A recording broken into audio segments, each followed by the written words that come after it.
Very well, let's inspect the video once more. The locker wasn't locked, Mr. Wright. Please point out the cause for this. Okay, so... So we can't see it here, but we do see it when he opens it. There, that, right there. Yeah, rewind button.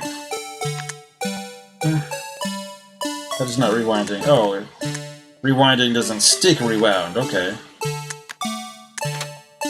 The glove! Ah! There. Take that! Please watch closely. This is the continuation of the part I showed you earlier.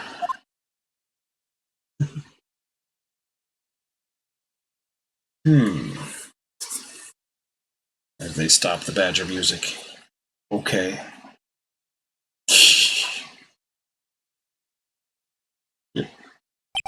What's this? Something white fell out of the locker. Sir, it's been my experience that things fall out when doors are opened. I often fall out and roll great distances when I open my car door, sir. We can't be sure that item was completely inside the locker to begin with. What do you mean? The sensor triggers the lock when the door is shut. What if something was inserted, say, between the sensor and the door? Inserted?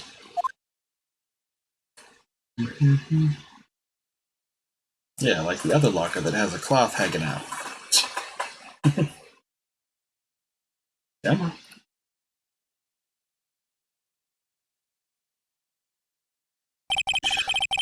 This white thing wasn't inside the locker. It was stuck between the door and the sensor. Oh, I understand now, sir. It's just like my tie. 2 out of 3 times you get stuck in the door when I get out of my patrol vehicle, sir. Instead of the door closing, my tie chokes me.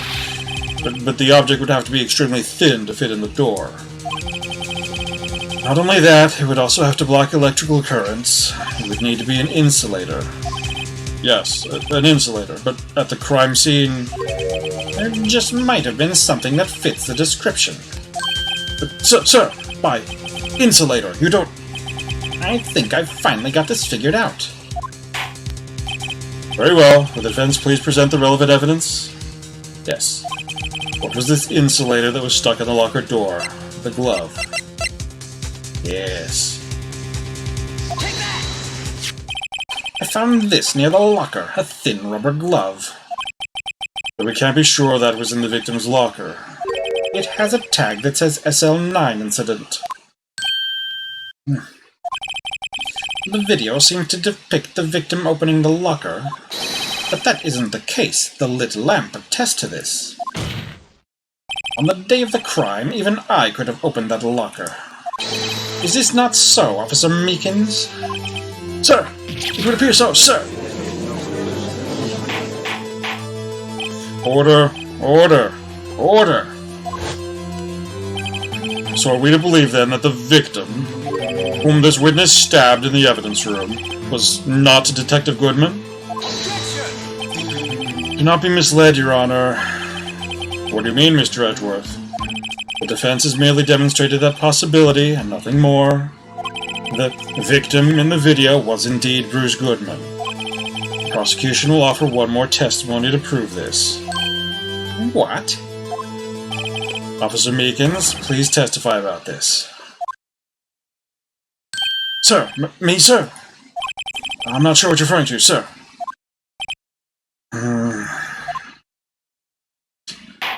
Oh, you mean that, sir? Of course, sir. Is this a joke? Very well, begin your testimony. Mr. Man 2. There's one other thing that proves the man was Detective Goodman, sir. To enter the evidence room, one must use their ID card. When an ID card is used, there's a record of it.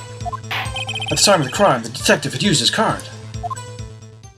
Ah, but he's already lost it. An ID card record, I see. I have the ID card record right here, Your Honor. The ID used at 514 is that of the victim. Just before the crime, Yes, without a doubt this is the victim's ID. However, one thing does strike me as unusual. Several hundred cases should have been due for transferal. Why were there so few people using this room? This particular evidence room was only used for storing certain special cases. Special cases? Extremely violent cases involving police staff. Just hearing that makes my hair stand on end. Me too, although it doesn't make much of a difference. There were only a few cases up for transferal there, and most were cleared up by noon. Right, I see. Now, let us move on to the cross-examination. Alright. One other thing that proves the matter is Detective Goodman, sir. So, unlike your early testimony, you believe this to be rock solid, do you? Yes, sir. Solid as stone, sir. If my hand wasn't wrapped in bandages, I'd even give the V for victory sign, sir. Couldn't he just use his right hand for that? Let's hear him out fully. As we've seen, one never knows what he might say until the very last second. To enter the evidence room, one must use their ID card. Is that card hanging from your neck one of these ID cards? Yes, sir. This card right next to my cuffs, sir. I keep it here so I won't ever forget it. But what if someone were to steal it from you, keeping it out in the open like that? Maybe I shouldn't wear it around my neck. Remember when I said 2 out of 3 times my tie gets stuck when I get out of my car? Well, the remaining time it's my ID card that gets stuck. Instead of the door closing, my ID card chokes me. Maybe I should just leave this one alone. At any rate, each police officer has only one ID card. Both the police department and the prosecutor's office can attest to this. Please proceed with your testimony. An ID card is used, there's a record of it. Let it be noted that this is the record the witness referred to. Let me see. Yes, that would be it. Detective Goodman. What's the matter? According to this, Mr. Edgeworth, your name is on here. So it is, Your Honor. Not that prosecutor again. Hey, maybe he's behind all this. Being a prosecutor, he could hide the evidence. Mommy, is that man in blue a murderer? Shh! Don't stare at him. You've got the wrong color, kid. It would seem the Inquiry Committee will want to speak with you again today. I have nothing to be ashamed of regarding my actions or their consequences. For now, let us continue with the cross-examination. Poor Mr. Edgeworth. It must be so difficult for him. At the time of the crime, the detective had used his card. Did he? Earlier, I believe you testified that when you asked the man to show his ID card, he pulled a knife on you. Yes, sir. He didn't show me any ID card, sir. Don't you think that's odd? I mean, if he had his ID card, all he had to do was show it to you. There wouldn't be any reason to draw a knife. Maybe he just panicked. Everything stems from contradictions. Let's point them out. Mr. Wright, what do you think? I'm confused. What? The problem with his ID card testimony is far too obvious. He's not like Edgeworth to miss something like this. You're thinking too hard about it. Come on, let's show them what we got. Okay, so... anyone can use an ID card. It's a thing.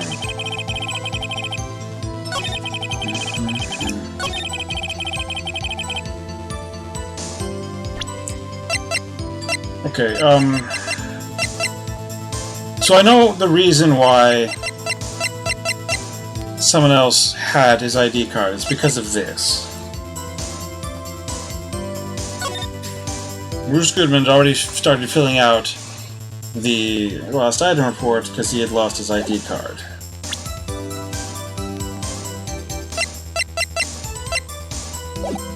but...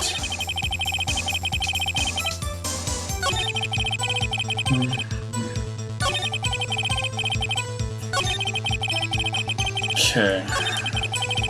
Alright, so let's try and show the thing.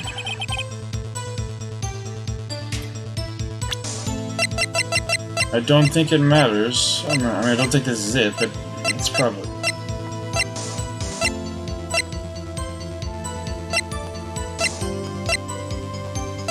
Just to double check.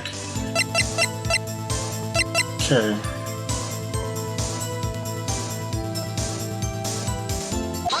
There we go. Okay. Wait one moment, Officer Meekins. I'm not good at waiting, sir. I have the victim's ID card right here. I found it at the crime scene. That makes sense. When I say crime scene, I'm not referring to the evidence room at the police department. I mean the other crime scene. The underground parking lot at the prosecutor's office. Your Honor, I have one more piece of evidence to present. It's a very important clue regarding the victim's ID card. A lost item report? It's only half completed. But it shows that Detective Goodman had lost something on the day of the crime. Something important enough to fill out this report. Let me guess, you believe this something to be his ID card, right? I can't say for sure, but there is a high probability. On the day of the crime, Detective Goodman was not carrying his card. Order. Order. So, now, what does this all mean? It can only mean one thing. It doesn't even require much thought. The man Officer Meekins encountered in the evidence room was not Detective Goodman, but rather the man who stole his ID card. Order, order, order. Does the prosecution have a response?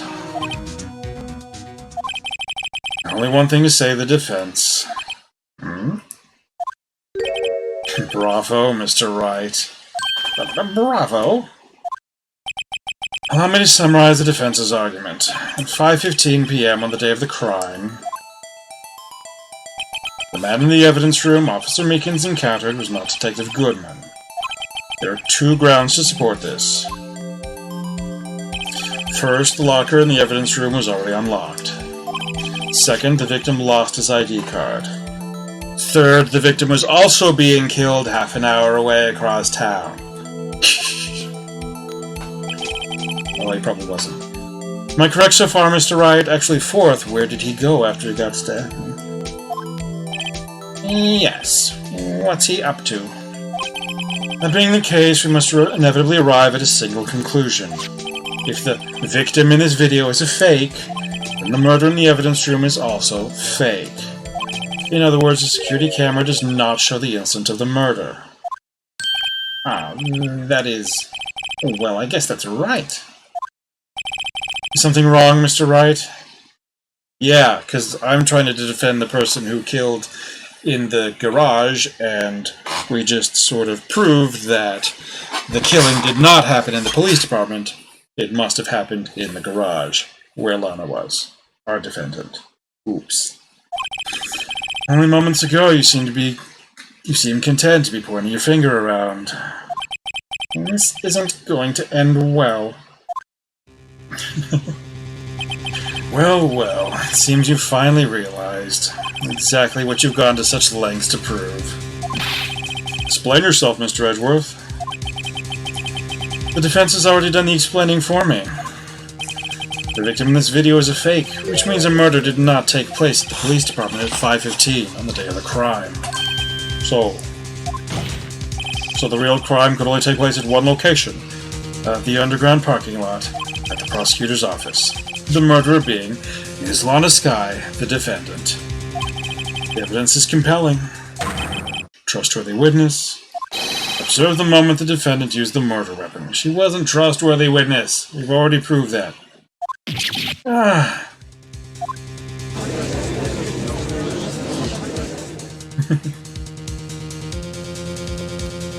I knew that testimony was way too shabby. It was all a trap from the beginning. The activity in the evidence room still leaves many questions unanswered. Who exactly was the victim Officer Makins encountered? And where did this person disappear to? However, his trial's purpose is to examine only the murder of Detective Goodman. Just so, Your Honor. Mr. Wright, you have to do something or else Lana... What do I do? How am I supposed to get myself out of this mess? Object? Objection! One moment, Your Honor. What now, Mr. Wright? Don't tell me you're objecting to what you've just proven. Of course not. But I almost walked right into the prosecution's trap. What are you talking about? This cross-examination has proven one thing and one thing only. The security video did not show the actual murder.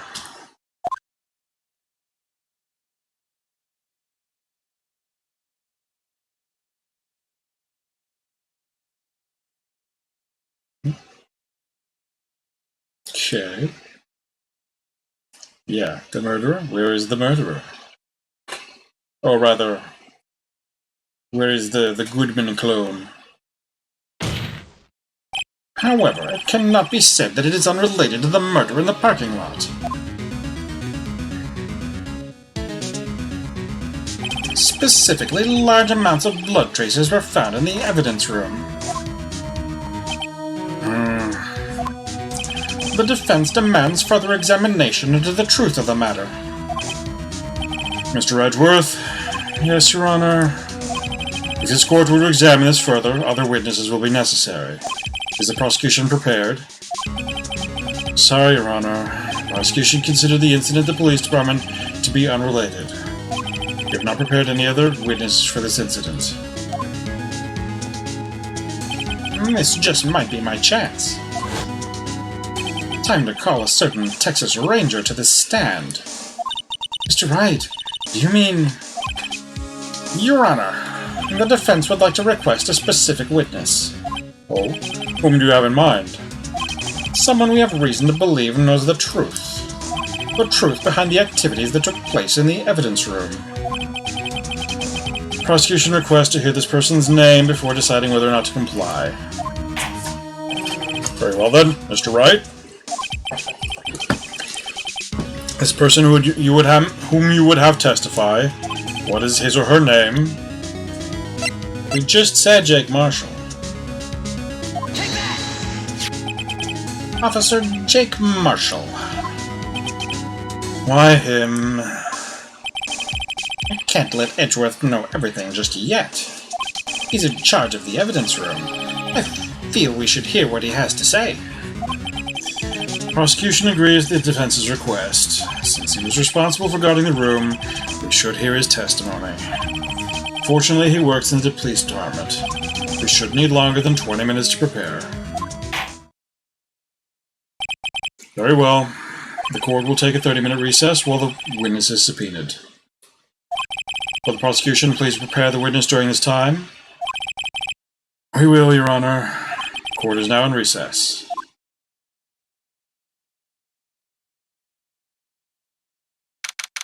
February 24, 11:32 a.m. District Court, Defendant Lobby Number 2.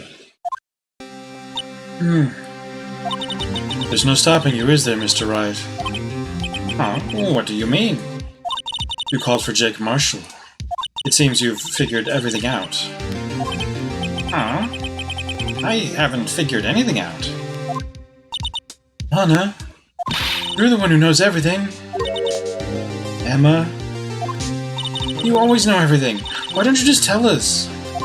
Mr. Wright is trying his hardest to protect you. I don't recall ever asking for his protection. How can you be so cold? Don't you trust us? Don't you trust me? Hope I'm not interrupting anything, pals.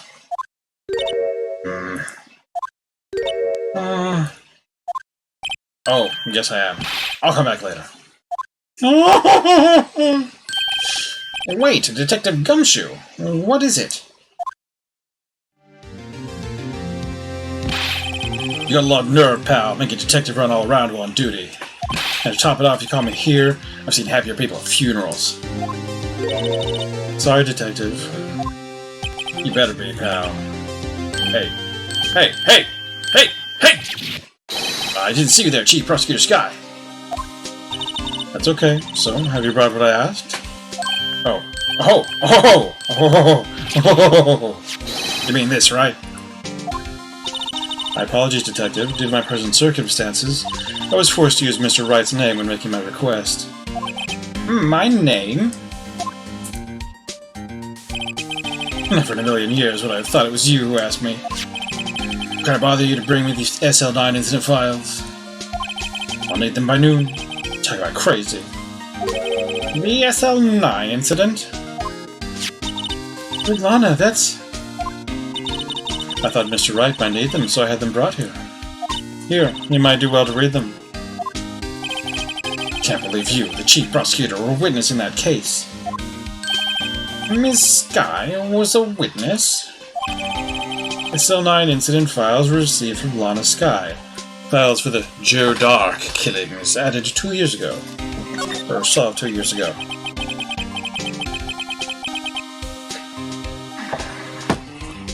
Take it from me, you don't want anything to do with serial murderers.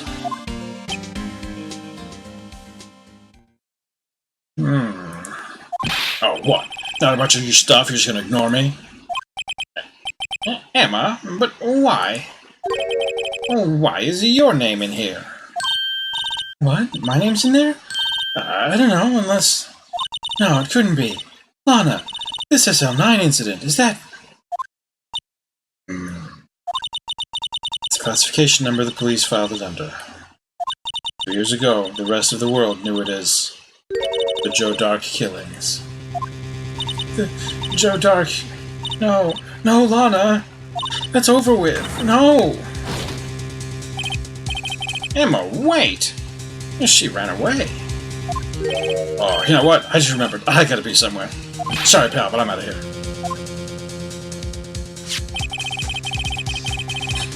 Jake Marshall, Angel Starr, Damon Gant, Miles Edgeworth. Not to mention Lana and Emma. Everyone involved in this case is connected to those killings 2 years ago. This can't be just a coincidence. Knowing you, you just might be able to figure it out. Time to get back to the trial, Mr. Wright. Best of luck. I'd better take a good look at this file. Sure, let's do it now. SL9 incident files. Files for the Joe Dark killing solved 2 years ago. Incident number SL9. Closed. Perpetrator, Joe Dark. Crime, serial murder. Sentence, death. Abolish the death penalty, folks. Alright, victims, Edward Jones, Jason Knight, Edith Kirby, Rachel Moss, Jeb Bates, Neil Marshall. Marshall, you say? Head prosecutor, Miles Edgeworth. Witnesses, Lana Sky, Emma Sky. Investigation Task Force. Executive Investigators Damon Gant, Lana Sky. Head Investigator, Bruce Goodman. Other investigators, Jake Marshall and Angel Starr. Everyone. Pretty much.